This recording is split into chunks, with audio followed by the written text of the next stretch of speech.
प्रधानमंत्री नरेंद्र मोदी के आवास पर हुई अहम बैठक। रक्षा मंत्री और विदेश मंत्री के साथ एनएसए, सीडीएस और तीनों सेना के प्रमुख हुए शामिल।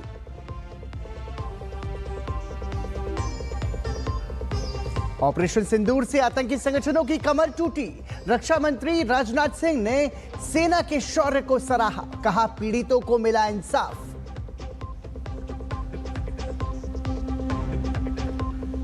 जम्मू कश्मीर, पंजाब और राजस्थान से सटे सीमावर्ती इलाकों में हालात सामान्य। सशस्त्र बल अब भी पूरी तरह से सतर्क। आतंकी नेटवर्क के खिलाफ जम्मू कश्मीर में बड़ी कार्रवाई। राज्य जांच एजेंसी की दक्षिण कश्मीर में कई जगहों पर छापेमारी। और देश भर में आज मनाया जा रहा है राष्ट्रीय प्रौद्योगिकी दिवस। केंद्रीय मंत्री जितेंद्र सिंह ने कहा, पिछले 10 से 11 वर्षों में देश में विज्ञान और प्रौद्योगिकी के क्षेत्र में हुए अभूतपूर्व काम। राजनाथ सिंह, विदेश मंत्री doctor S Jaishankar, NSA Ajit Doval, CDS और तीनों सेनाओं के प्रमुख मौजूद रहे।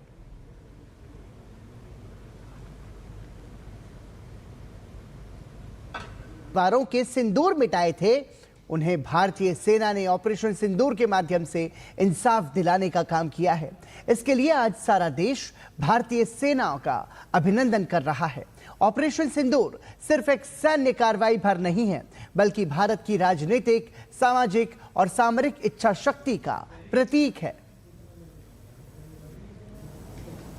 भारतीय सेनाओं ने ऑपरेशन सिंदूर को पाकिस्तान में मौजूद आतंकी ढांचा ढहाने के उद्देश्य से लॉन्च किया था।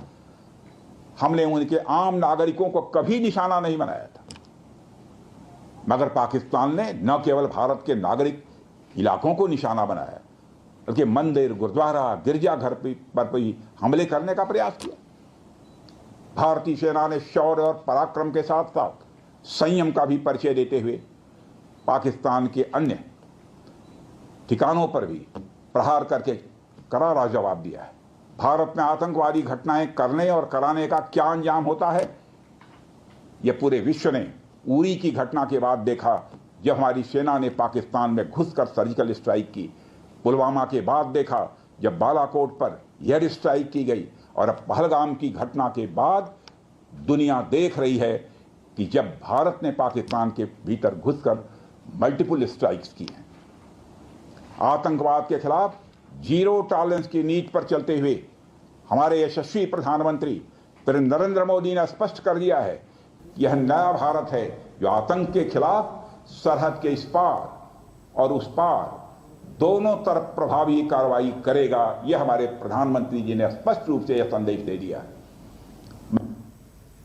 हमारा सपना है कि उत्तर प्रदेश दुनिया के टॉप डिफेंस प्रोडक्शन और एक्सपोर्ट डेस्टिनेशन के रूप में जाना जाए। आज जो ब्रह्मोस फैसिलिटी शुरू हो रही है, मैं समझता हूं वह यूपी डिफेंस कॉरिडोर का यह गौरव होगा। यह सिर्फ उत्तर प्रदेश का ही नहीं, बल्कि देश का सबसे बड़ा BrahMos integration and testing facility centre है। यह रक्षा क्षेत्र में भारत की आत्मनिर्भरता के प्रयास को भी मजबूती प्रदान करेगा।